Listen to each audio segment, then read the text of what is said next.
O Livro dos Médiuns de Allan Kardec, capítulo 5, das manifestações físicas espontâneas, ruídos, barulhos e perturbações, arremesso de objetos, fenômeno de transporte, dissertação de um espírito sobre os transportes. Ponto 82. São provocados os fenômenos de que acabamos de falar. Sucede, porém, às vezes, produzirem-se espontaneamente, sem intervenção da vontade, até mesmo contra a vontade, pois que frequentemente se tornam muito importunos. Além disso, para excluir a suposição de que possam ser feitos de imaginação sobreexcitada pelas ideias espíritas, há a circunstância de que produzem entre pessoas que nunca ouviram falar disso e, exatamente quando menos por semelhante coisa esperavam. Tais fenômenos, a que se poderia dar o nome de espiritismo prático natural, são muito importantes, por não permitirem a suspeita de conivência. Por isso mesmo, recomendamos às pessoas que se ocupam com os fatos espíritas que registrem todos esses gêneros, que lhes cheguem ao conhecimento, mas, sobretudo, que lhes verifiquem cuidadosamente a realidade, mediante pormenorizado estudo das circunstâncias, a fim de adquirirem a certeza de que não são julguetes de uma ilusão ou de uma mistificação. Ponto 83. De todas as manifestações espíritas, as mais simples e mais frequentes são os ruídos e as pancadas. Neste caso, principalmente, é que se deve temer a ilusão, porquanto uma infinidade de causas naturais pode produzi-los. O vento que sibila ou que agita um objeto, um corpo que se move por si mesmo, sem que ninguém perceba, um efeito acústico, um animal escondido, um inseto, etc. Até mesmo a malícia dos brincalhões de mau gosto. Aliás, os ruídos espíritas apresentam um caráter especial, revelando intensidade e timbre muito variados, que os tornam facilmente reconhecíveis e não permitem sejam confundidos com os estalidos da madeira, com as crepitações do fogo ou com o tic-tac monótono do relógio. São pancadas secas, ora surdas, fracas e leves, ora claras, distintas às vezes retumbantes, que mudam de lugar e se repetem sem nenhuma regularidade mecânica. De todos os meios de verificação, o mais eficaz, o que não pode deixar dúvida quanto à origem do fenômeno, é a obediência deste à vontade de quem o observa. Se as pancadas se fizerem ouvir num lugar determinado, se responderem pelo seu número ou pela sua intensidade ao pensamento, não se lhes pode deixar de reconhecer uma causa inteligente. Todavia, a falta de obediência nem sempre constitui prova em contrário. Ponto 84. Admitamos agora que, por uma comprovação minuciosa, se adquire a certeza de que ruídos ou outros efeitos qualquer são manifestações reais. Será racional que lhes tenha medo?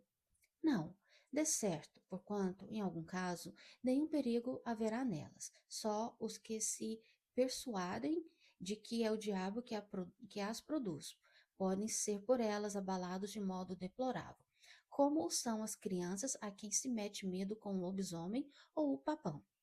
Essas manifestações tomam, às vezes, forçoso é convir, proporções e persistências desagradáveis, causando aos que as experimentam o desejo muito natural de se verem livres delas.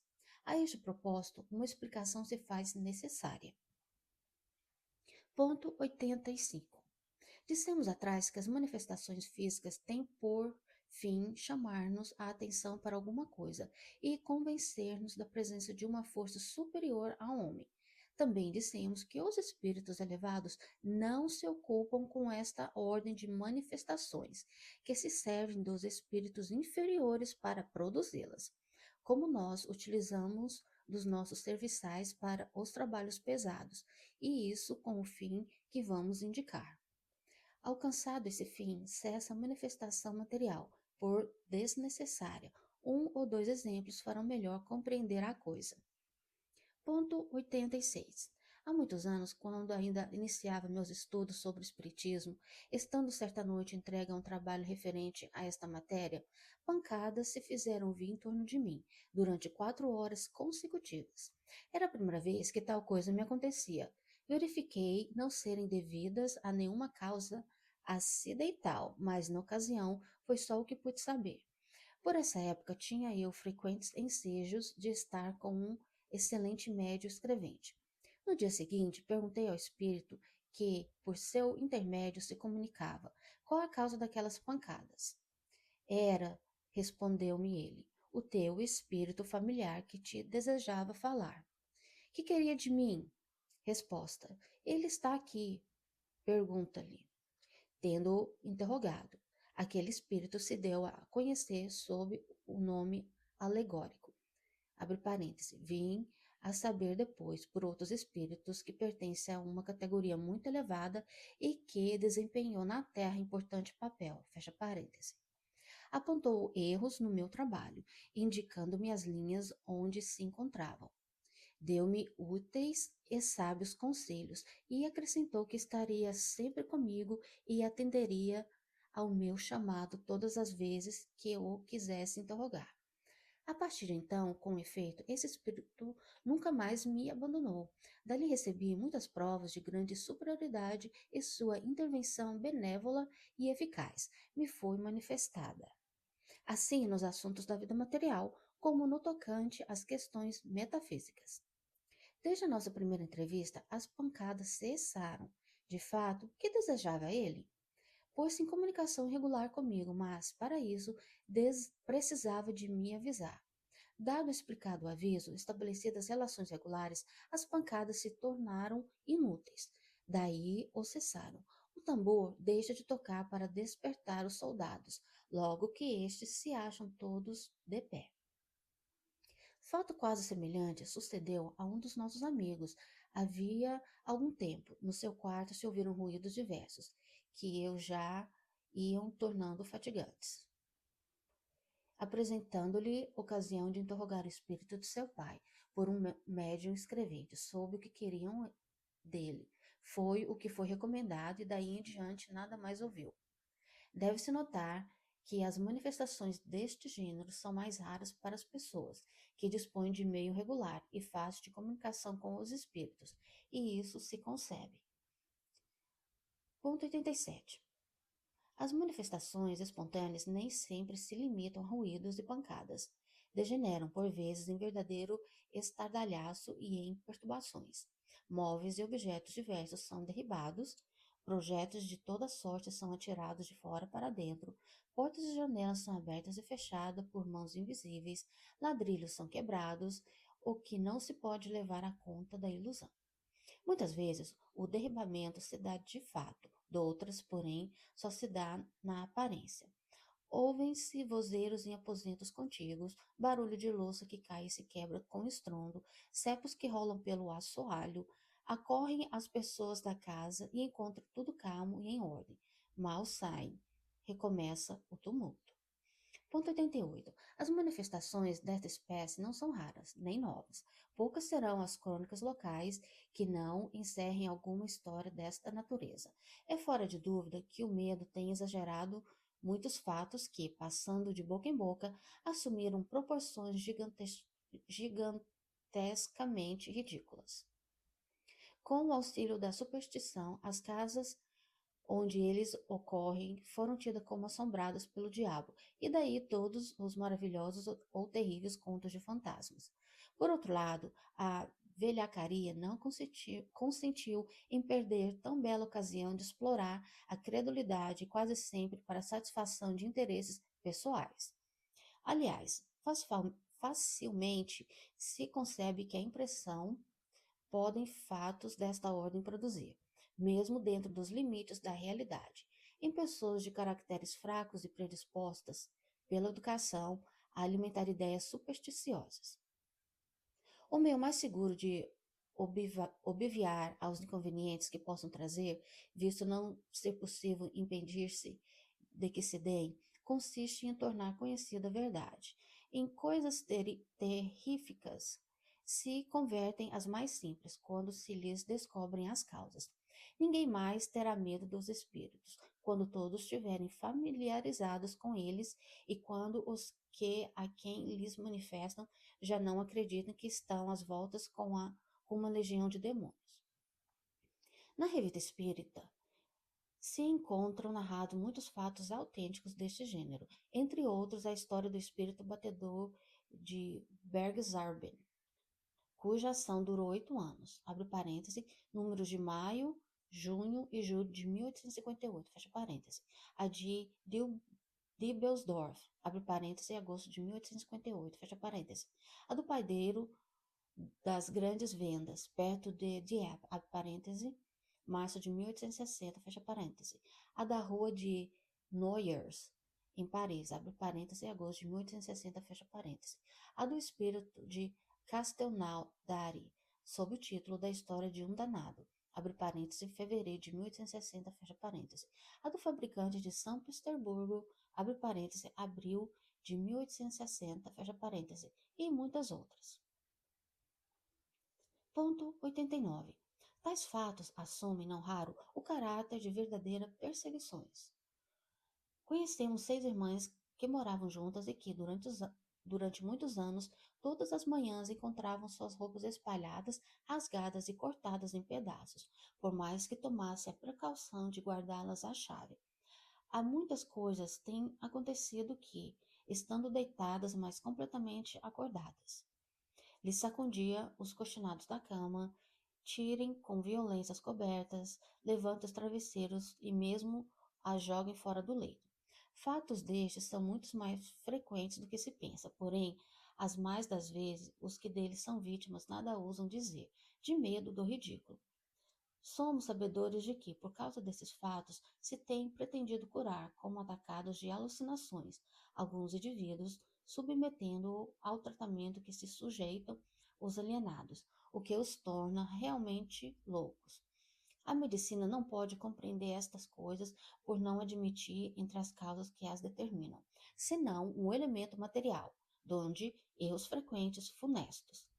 A história descreverá um dia certos tratamentos em uso do século XIX, como se narram hoje certos processos da cura da Idade Média. Admitimos perfeitamente que alguns casos são obras da malícia ou da malvadez.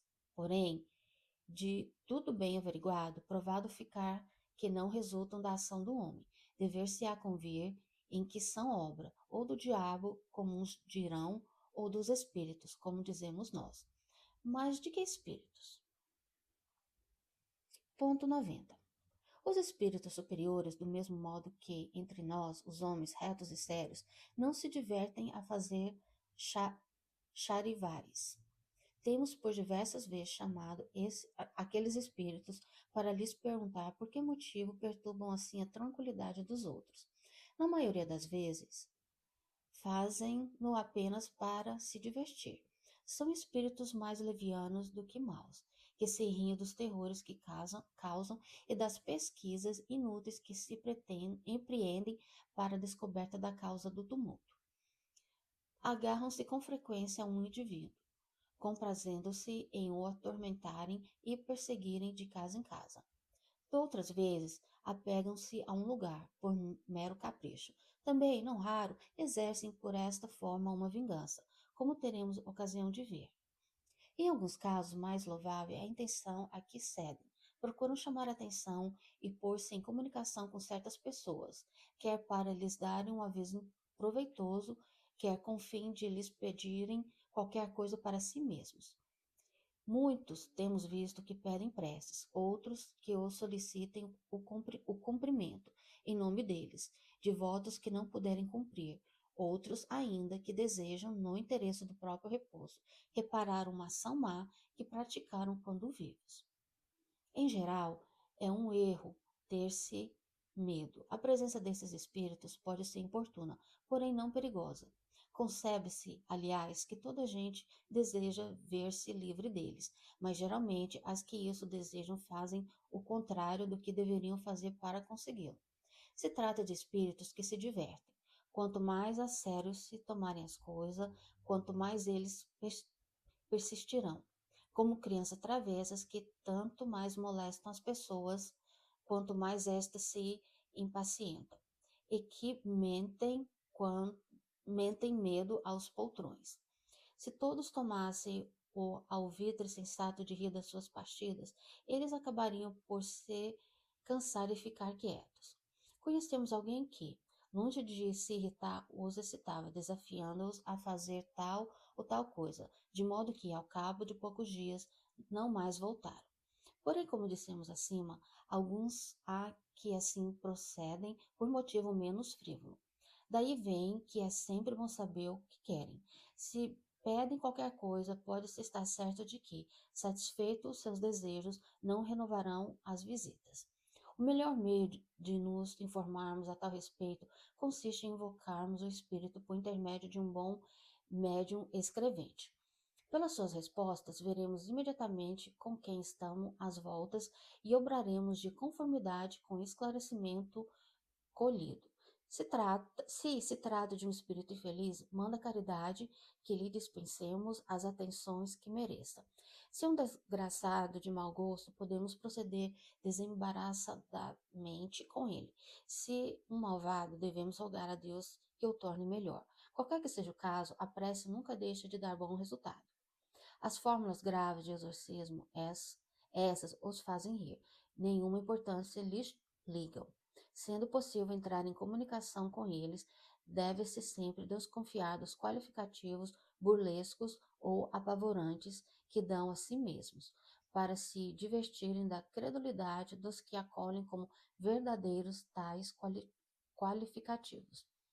Nos capítulos referentes aos lugares assombrados e às obsessões, consideremos com mais pormenores este assunto e as causas da ineficácia das preces em muitos casos. Ponto 91. Estes fenômenos, porquanto operados por espíritos inferiores, são com frequência provocados por espíritos de ordem mais elevada, com o fim de demonstrar a existência de seres incorpóreos e de uma potência superior ao homem. A repercussão que eles têm, o próprio temor que causam, chama atenção e acabarão por fazer que se rendam os mais incrédulos. Acham estes mais simples lançar os fenômenos a que nos referimos à conta da imaginação.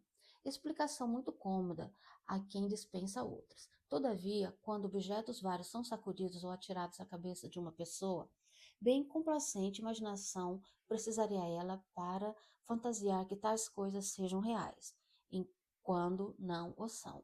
Desde que se nota um efeito qualquer, ele tem necessariamente uma causa. Se uma observação fria e calma nos demonstra que esse efeito, independente de toda vontade humana e de toda causa material, se, demais, nos dá evidentes sinais de inteligência e de vontade livre, o que constitui o traço mais característico, forçoso será atribuí-lo a uma inteligência oculta. Que seres misteriosos são esses?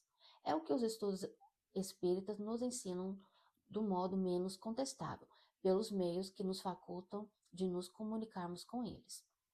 Esses estudos, além disso, nos ensinam a distinguir o que é real do que é falso ou exagerado nos fenômenos que não fomos testemunhas. Se um efeito insólito se produz, ruído, movimento, mesmo aparição, a primeira ideia que se deve ter é a de que provém de uma causa inteiramente natural, por ser a mais provável. Tem-se então que buscar essa causa com muito mais cuidado e não admitir a intervenção dos espíritos, senão muito cientemente. Esse, o meio de se evitar toda ilusão. Por exemplo, que, sem se haver aproximado de quem quer que fosse, recebesse uma bofetada ou bengalada nas costas, como tem acontecido, não poderia duvidar da presença de um invisível. Cada um deve estar em guarda não somente contra narrativas que possam ser, quando menos, acoimadas de exagero, mas também contra as próprias impressões, cumprindo não atribuir origem oculta a tudo que não compreenda. Uma infinidade de casos muito simples e muito naturais pode produzir efeitos à primeira vista estranhos e seria verdadeira superstição ver por toda parte espíritos ocupados em derribar móveis, quebrar louças, provocar, enfim, as mil e uma perturbações que ocorrem nos lares, quando o mais racional é atribuí-las ao descaso. Ponto 92. A explicação dada do movimento dos corpos inertes se aplica naturalmente a todos os efeitos espontâneos a que acabamos de passar em revista. Os ruídos, embora mais fortes que as pancadas nas mesas, procedem da mesma causa. Os objetos derribados ou deslocados ou são pela mesma força que levanta qualquer objeto. Há mesmo aqui uma circunstância que apoia essa teoria. Poder-se-ia perguntar onde é essa circunstância o médium. Os espíritos nos disseram que, em tal caso, há sempre alguém cujo pode se exercer a sua revelia. As manifestações espontâneas, muito raramente, se dão em lugares ermos. Quase sempre se produzem nas casas habitadas e por motivo da presença de certas pessoas que exercem influência sem que o queiram.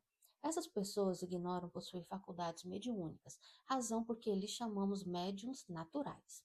São, com relação aos outros médiuns, o que os sonâmbulos naturais são relativamente aos sonâmbulos magnéticos, e tão dignos como aqueles de observação. Ponto 93. A intervenção voluntária ou involuntária de uma pessoa dotada de aptidão especial para a produção desses fenômenos parece necessária, na maioria dos casos, embora alguns haja em que, ao que se afigura, o espírito obra por si só. Mas então poderia dar-se que ele tire de algures o fluido animalizado, que não de uma pessoa presente. Isso explica por que os espíritos que constantemente nos cercam não produzem perturbação a todo instante. Primeiro, é preciso que o espírito queira que tenha um objetivo, um motivo, sem o que nada faz. Depois, é necessário muitas vezes que encontre exatamente no lugar onde queira operar uma pessoa apta a secundá-lo, coincidência que só muito raramente ocorre. Se essa pessoa aparece inopinadamente, ele dela se aproveita. Mesmo quando todas as circunstâncias sejam favoráveis, ainda poderia acontecer que o espírito se visse tolhido por uma vontade superior, que não lhe permitisse proceder a seu bel prazer. Pode também dar-se que só lhe seja permitido fazê-lo dentro de certos limites, e no caso de serem tais manifestações julgadas úteis, quer como meio de convicção, quer como provação para a pessoa por ele visada. Ponto 94. A este respeito, apenas citaremos o diálogo provocado a propósito dos fatos ocorridos em junho de 1860, na Rua des Noyers, em Paris. Encontrar-se-ão os pormenores, no caso, na Revista Espírita, número de agosto de 1860. Primeiro, abre parênteses, a São Luís, fecha parênteses. Que querias ter a bondade de nos dizer se são reais os fatos que dizem passados na Rua des Noyers. Quanto à possibilidade dele se darem, isso não duvidamos. São reais esses fatos, simplesmente a imaginação dos homens os exagerará, seja por medo, seja por ironia. Mas, repito, são reais. Produz essas manifestações um espírito que se diverte um pouco à custa dos habitantes do lugar. Segundo, haverá na casa alguma pessoa que lhe dê causa a tais manifestações? Elas são sempre causadas pela presença da pessoa avisada. É que o espírito perturbador não gosta do habitante do lugar onde ele se acha. Trata então de fazer-lhe maldades, ou mesmo procurar obrigá-los a mudar-se. Terceiro, perguntamos se entre os moradores da casa alguém há que seja causador desses fenômenos, por efeito de uma influência mediúnica espontânea e involuntária. Necessariamente assim é, pois sem isso o fato não poderia dar-se. Um espírito vive num lugar que lhe é predileto, conserva-se inato, enquanto nesse lugar não se apresenta uma pessoa que lhe convenha. Desde que essa pessoa surge, começa ele advertisse quando pode. Quarto, será indispensável a presença dessa pessoa no próprio lugar? Esse o caso mais comum e é o que se verifica no que se trata. Por isso foi que eu disse que, a não ser assim, o fato não teria podido produzir-se, mas não pretendi generalizar. Há casos em que a presença imediata não é necessária. Quinto, sendo sempre de ordem inferior, esses espíritos constituirá a presunção desfavorável a uma pessoa à aptidão que revele para lhe servir de auxiliar? Isto não denuncia uma simpatia para com seres dessa natureza? Não é precisamente assim, porquanto essa aptidão se acha ligada a uma disposição física, contudo, denuncia frequentemente uma tendência material que seria preferível não existisse, visto que, quanto mais elevado moralmente é o homem, tanto mais atrai a si os bons espíritos, que necessariamente afastam os maus.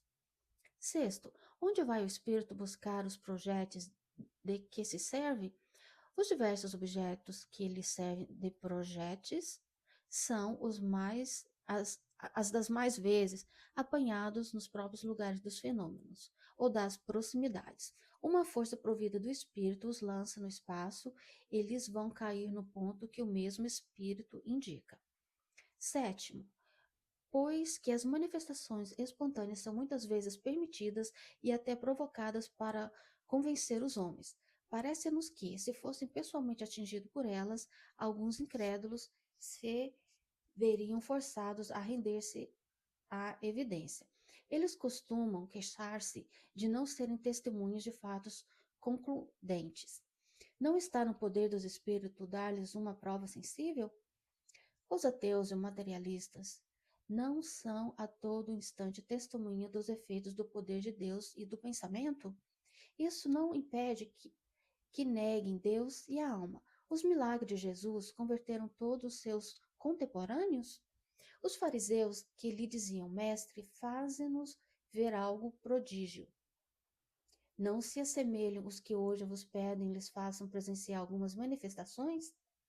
Se não se converteram pelas maravilhas da criação, também não se converteram, ainda quando os espíritos lhe aparecessem do modo mais equívoco, porquanto o orgulho os torna quais alimárias empacadoras.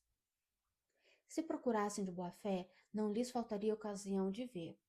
Por isso, não julga Deus conveniente fazer por eles mais do que faz pelo que sinceramente te buscam instruir-se, pois que o Pai só concede recompensa aos homens de boa vontade.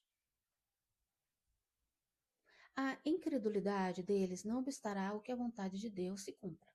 Bem, vedes que não obstou o que a doutrina se difundisse. Deixai, portanto, de inquietar-se com a oposição que vos move. Essa oposição é para a doutrina o que a sombra é para o quadro. Maior relevo que dá, que mérito teriam eles, se fossem convencidos à força? Deus lhes deixa toda a responsabilidade da teimosia em que se conversem, e essa responsabilidade é mais terrível do que podeis supor. Felizes os que creem sem ter visto, disse Jesus, porque esses não duvidam do poder de Deus. Oitavo, achas que convém equivocamos o espírito a que nos temos referido para lhe pedirmos algumas explicações? Evoca-o, se quiseres, mas é um espírito inferior, que só dará respostas muito insignificantes. Ponto 95. Diálogo com o espírito perturbador da rua de Desnoyers. Primeira vocação. Que tinha de chamar? Queres uma pedrada? Então é que se havia de ser um bonito, salve-se quem puder, não obstante o teu ar de valentia. Segundo, quando mesmo nos atirastes pedra aqui, isso não nos amedrontaria, até que pedimos positivamente que, se puderem, nos atires algumas. Aqui, talvez, se eu não pudesse, porque tens uma guarda a velar por ti. Terceiro, havia na rua Desnoyers alguém que, como auxiliar, te facilitava as partidas que pregava os moradores da casa? Certamente, achei um bom instrumento e não havia nenhum espírito douto, sábio e virtuoso para me embaraçar, porque sou alegre e gosto às vezes de me divertir. Quarto, qual a pessoa que te serviu de instrumento? Uma criada. Era malgrado seu que ela te auxiliava? Assim, pobre, era a que mais medo tinha. Sexto, procedias assim com algum propósito hostil? Eu não, nenhum propósito hostil me animava, mas os homens que de tudo se apoderaram farão que os fatos redundem em seu proveito. Sétimo, que queres dizer com isso? Não te compreendemos. Eu só cuidava de me divertir, vós outros, porém, estudareis a coisa e tereis mais um fato a mostrar que nós existimos. Oitavo, dizes que não alimentava nenhum propósito hostil, entretanto, quebraste todo o ladrilho da casa, causaste assim um prejuízo real. É um acidente. Onde foste buscar os objetos que atiraste? São objetos muito comuns. Atirei-os no pátio e nos jardins próximos. Décimo, achaste-os todos ou fabricante algum? Abre parênteses, ver adiante o capítulo 8, fecha parênteses. Não criei nem compus coisa alguma. 11ª. Se os não houvesse encontrado, terias podido fabricá-los?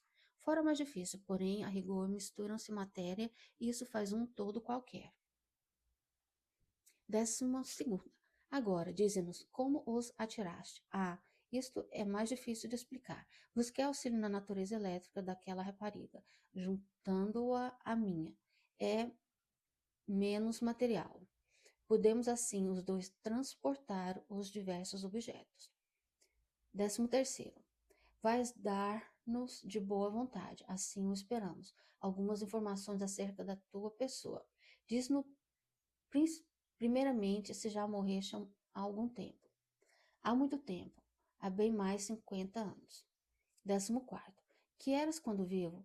Não era lá grande coisa, simples trapeiro naquele quarteirão. Às vezes me diziam tolices, porque eu gostava muito do licor vermelho do bom velho Noé. Por isso mesmo, queria pô-los todos dali para fora. 15º. Foi por ti mesmo e de bom grado que respondeste às nossas perguntas? Eu tinha um mestre. 16º. Quem é esse mestre?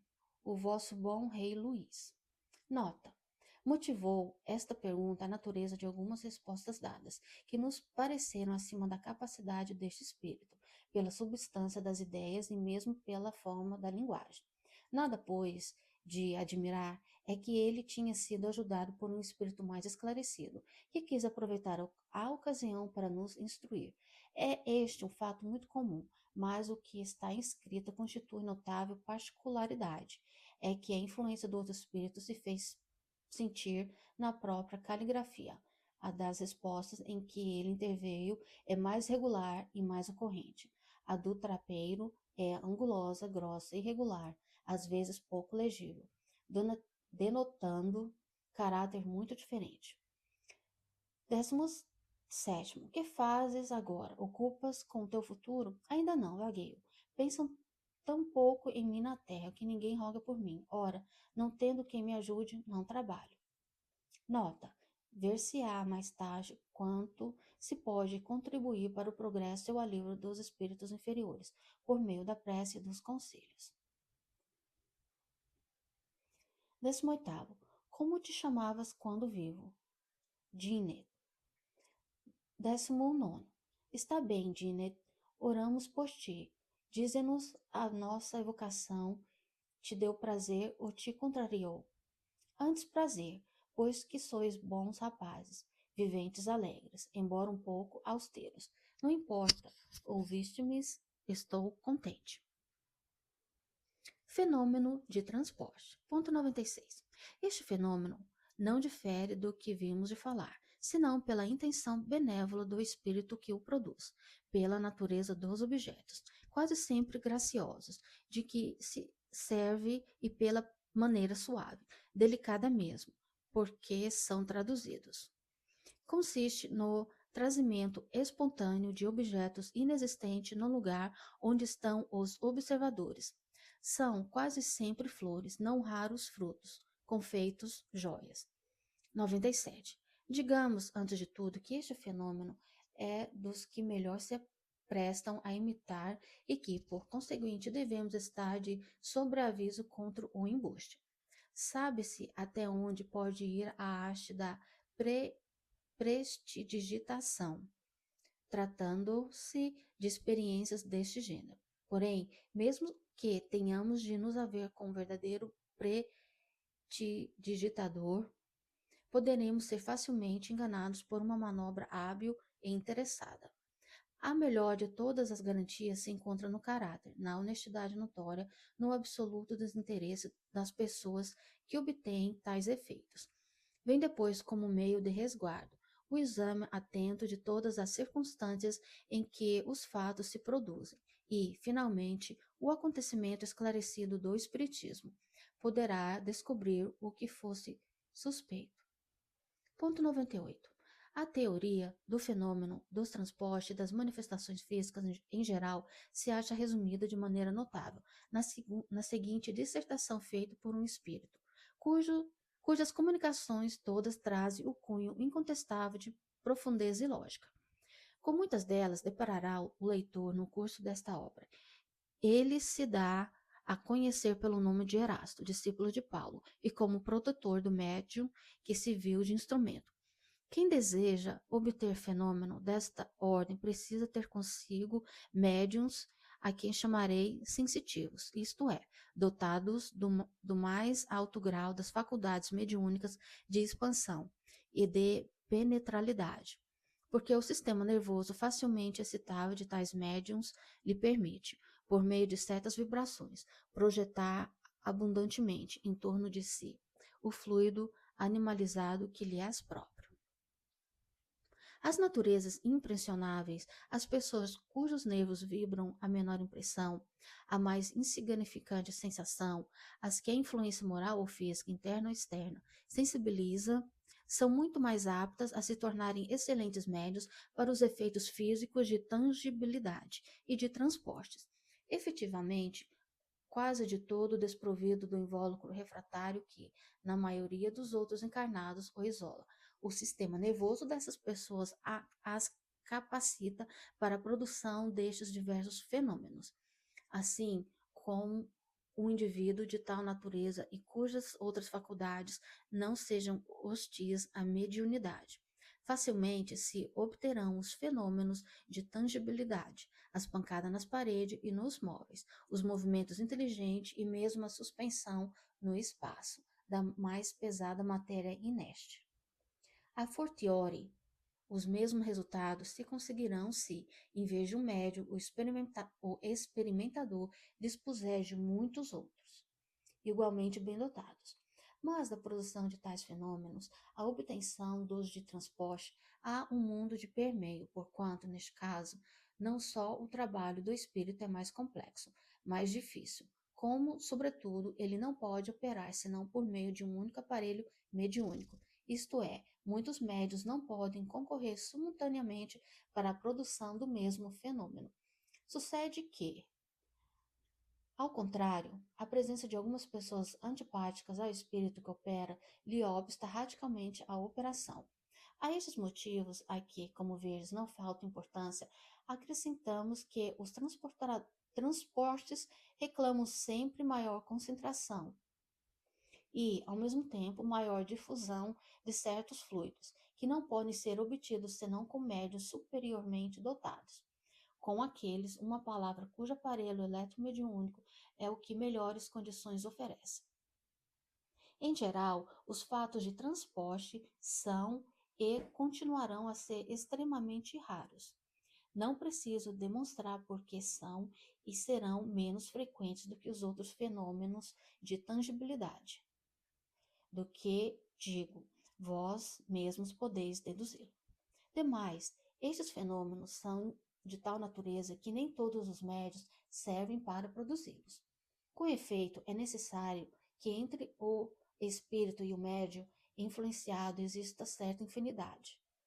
afinidade, certa analogia. Em suma, certa semelhança capaz de permitir que a parte expansiva do fluido do espírito que queira trazer um transporte.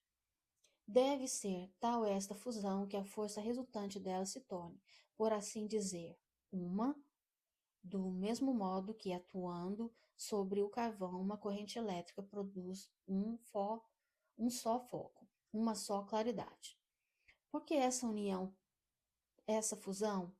Perguntareis. É que, para estes fenômenos se reproduzam, necessário se faz que as propriedades essenciais do espírito motor se aumentem com algumas das do médium. É que o fluido vital, indispensável à produção de todos os fenômenos mediúnicos, é apanágio exclusivo do encarnado e que, por conseguinte, o espírito operador fica obrigado a se impregnar dele. Só então pode, mediante certas propriedades que desconheceis do vosso meio ambiente, isolar, tornar invisíveis e fazer que se movam alguns objetos materiais, e mesmo os encarnados. Não me é permitido, por enquanto, desvendar-vos as leis particulares que governam os gases e os fluidos que nos cercam, mas, antes que alguns anos tenham decorrido, antes que uma existência de homem se tenha esgotado, a explicação destas leis e destes fenômenos vos será revelada, e vereis surgir e produzir uma variedade nova de médios, que agirão no estado cataplético especial, desde que sejam mediunizados. Vedes, assim, quantas dificuldades acerca a produção do fenômeno dos transportes. Muito logicamente podeis concluir daí que os fenômenos desta natureza são extremamente raros, como eu disse acima, e com tanto mais razão quanto os espíritos muito poucos se prestam a produzi-los, porque isso dá lugar, da parte deles, a um trabalho quase material, o que lhes acarreta aborrecimento e fadiga. Por outro lado, ocorre também que, frequentemente, não obstante a energia e a vontade que os anime, o estado do próprio médium lhes opõe intransponível barreira.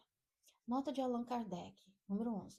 Vê-se que, quando se trata de exprimir uma nova ideia, para a qual faltam termos na língua, os espíritos sabem perfeitamente criar neologismos. Estas palavras, eletromediúnico, perispírito, não são de intervenção nossa. Os que têm criticado por havermos criado os termos espírita, espiritismo, perispírito, que tinham análogos, poderão fazer também a mesma crítica aos espíritos. Evidente é que, pois, o vosso raciocínio, estou certo, o sancionará, que os fatos de tangibilidade, como pancadas, suspensão e movimento, são fenômenos simples, que se operam mediante a concentração e a dilatação de certos fluidos, e que podem ser provocados e obtidos pela vontade e pelo trabalho dos médios aptos a isso, quando secundados por espíritos amigos e benevolentes, ao passo que os fatos de transporte são múltiplos, complexos, exigem um concurso de circunstâncias especiais. Não se pode operar senão por um único espírito e um único médium, e necessitam, além do que a tangibilidade reclama, uma combinação muito especial para isolar e tornar invisíveis o objeto ou os objetos destinados ao transporte. Todos vós, espíritas, compreendeis as minhas explicações e perfeitamente aprendeis o que seja essa concentração de fluidos especiais para a locomoção e a tatilidade da matéria inerte. Acreditai nisto, como acreditais nos fenômenos da eletricidade e do magnetismo, com os quais os fatos mediúnicos têm grande analogia e de que são, por assim fazer, a confirmação e o desenvolvimento. Quanto aos incrédulos e aos sábios, piores estes do que aqueles. Não me competem convencê-los e que eles não me ocupam. Convencer-se-ão um dia pela força da evidência, pois que forçoso será se curvem diante do testemunho dos fatos espíritas, como forçoso foi que o que fizessem diante de outros fatos, que a princípio repeliram. Resumindo, os fenômenos de tangibilidade são frequentes, mas os de transporte são muito mais raros. porque muito difíceis de se realizar são as condições em que se produzem. Consequentemente, nenhum médium pode dizer a tal hora, em tal momento, obterei um transporte, visto que, muitas vezes, o próprio espírito se vê obstinado na execução da sua obra. Devo acrescentar que estes fenômenos são duplamente difíceis em público, porque quase sempre entre estes se encontram elementos energeticamente refratários, que paralisam os esforços do espírito e, com mais forte razão, a ação do médium. Tende, ao contrário, como certo que, na intimidade, os ditos fenômenos se produzem quase sempre espontaneamente, as, as mais das vezes a revelia dos médios e sem premeditação, sendo muito mais raros quando esses se acham prevenidos. Deveis deduzir daí que há motivo de suspeição todas as vezes que o médio se lisonjeia de os obter à vontade, ou, por outra, de dar ordem aos espíritos, como a servos seus, o que é simplesmente absurdo. Tende ainda, como regra geral, que os fenômenos espíritas não se produzem para constituir espetáculo e para divertir os curiosos. Se alguns espíritos se prestam a tais coisas, só pode ser para a produção de fenômenos simples, não para os que, como de transporte e outros semelhantes, exigem condições excepcionais. Lembrai-vos, espíritas, de que, se é absurdo pedir sistematicamente todos os fenômenos de além-túmulo, também não é de bom aviso aceitá-los todos cegamente. Quando um fenômeno de tangibilidade, de visibilidade ou de transporte se opera espontaneamente e de modo instantâneo, aceita-o. Porém, nunca o repetirei demasiado. Não aceiteis coisas algumas às cegas. Se cada fato submetido a um exame minucioso, aprofundado e severo, porquanto crede o Espiritismo, tão rico em fenômenos sublimes e grandiosos, nada tem que ganhar com essas pequenas manifestações que prestidigitadores hábeis podem imitar. Bem sei que ides dizer, é que estes são úteis para convencer os incrédulos. Mas fiquai sabendo, se não houvesses dispostos de meios de convicção, não contraireis hoje a centésima parte dos espíritas que existem. Falai ao coração, por aí é que fareis maior número de conversões sérias. Se julgardes conveniente para certas pessoas, valer-vos dos fatos materiais, ao menos apresentar em circunstâncias tais que não possam permitir nenhuma interpretação falsa e, sobretudo, não vos afasteis das condições normais dos mesmos fatos, porque, apresentados em más condições, eles fornecem argumentos aos incrédulos, em vez de convencê-los. Erasto. Ponto 99. O fenômeno de transporte apresenta uma particularidade notável, e é que alguns médios só obtêm estado sonambúlico, o que facilmente se explica. Há no sonâmbulo um desprendimento natural, uma espécie de isolamento do espírito e do perispírito, que deve facilitar a combinação dos fluidos necessários. Tal o caso dos transportes que temos sido testemunha. As perguntas que se seguem foram dirigidas aos espíritos que os operaram, mas as respostas das pessoas se ressentem por vezes da deficiência dos seus conhecimentos. Submetemo-las ao espírito Erasto, muito mais instruído do ponto de vista teórico, e ele as completou, aditando-lhes notas muito judiciosas. Um é o artista, o outro, o sábio, instruindo a própria comparação dessas inteligências em estudo instrutivo, porquanto prova que não basta ser espírito para tudo saber. Primeiro, dize-nos, peço, por que os transportes que acabaste de executar só se produzem estando o médium em estado sonambúlico? Resposta. Isso se prende à natureza do médium. Os fatos que produzem quando o meu está adormecido, poderia produzi-los igualmente com outro médium em estado de vigília. Segundo, por que fazes demorar tanto a trazida de objetos e por que é que ativas a cobiça do médium, excitando-lhe o desejo de obter o objeto prometido? Resposta.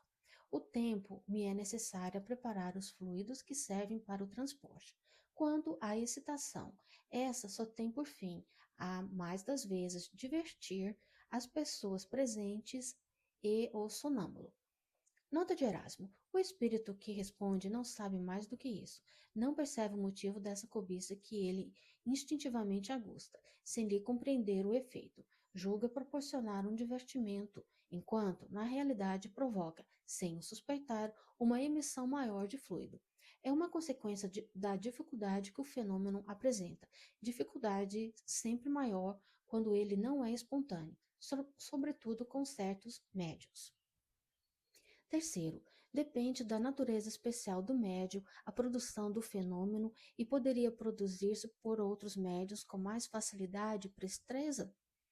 A produção depende da natureza do médium e o fenômeno não se pode produzir senão por meio de naturezas correspondentes, pelo que toca à presteza, o hábito que adquirimos, comunicando-nos frequentemente com o mesmo médium, no és de grande vantagem. Quarto, as pessoas presentes influem alguma coisa no fenômeno? Resposta: quando há da parte delas incredulidade, oposição, muito nos podem embaraçar.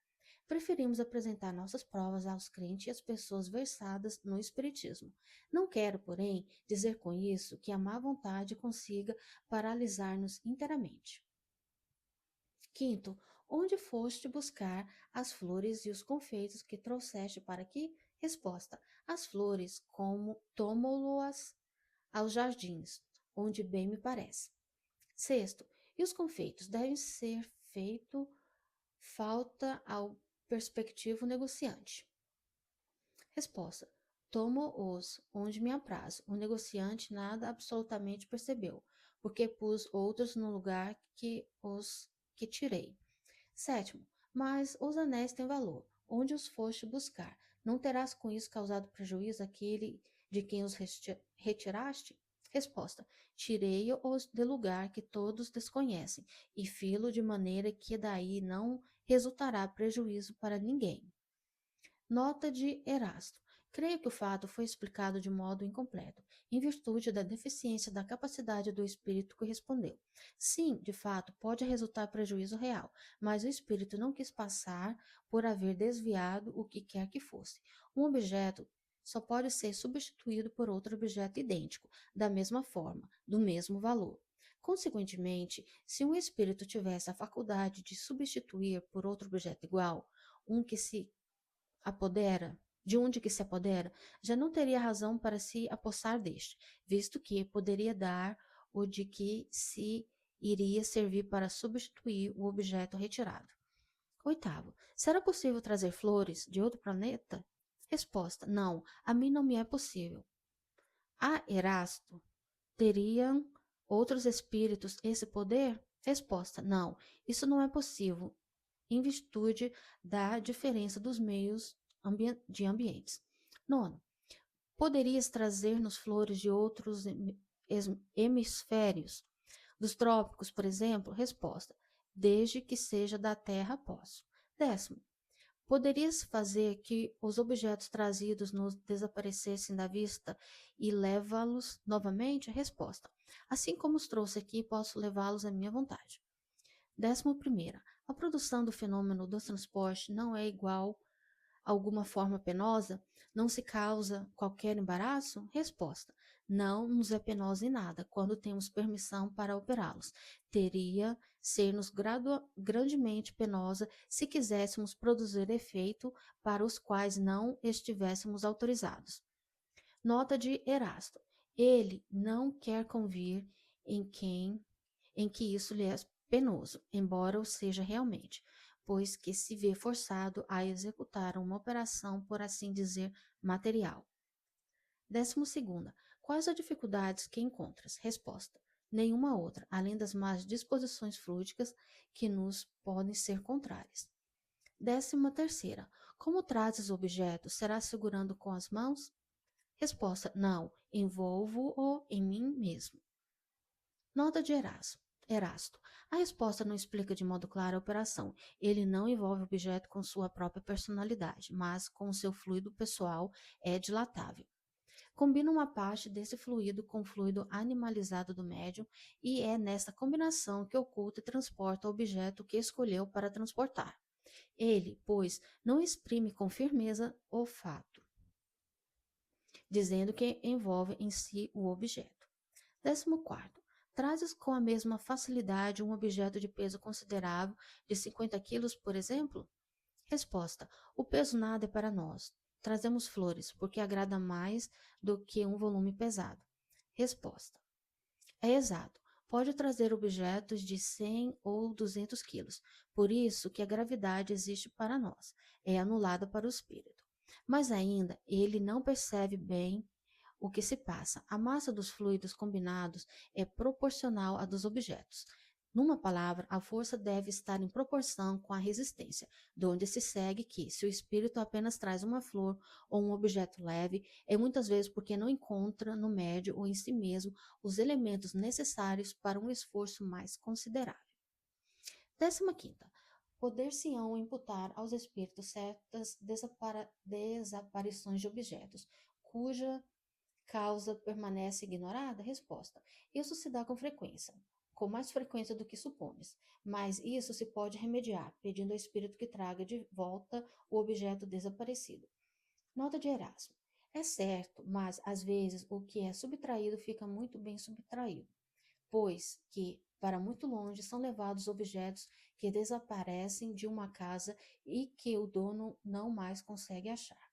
Entretanto, com a subtração dos objetos exige quase que as mesmas condições fluídicas que o trazimento deles reclamam. Ela só pode dar com o concurso de médiuns dotados das faculdades especiais. Por isso, quando alguma coisa desapareça, é mais provável que o fato seja devido a descuido vosso do que a ação dos espíritos. 16ª. Serão devidos à ação de certos espíritos alguns efeitos que se consideram como fenômenos naturais?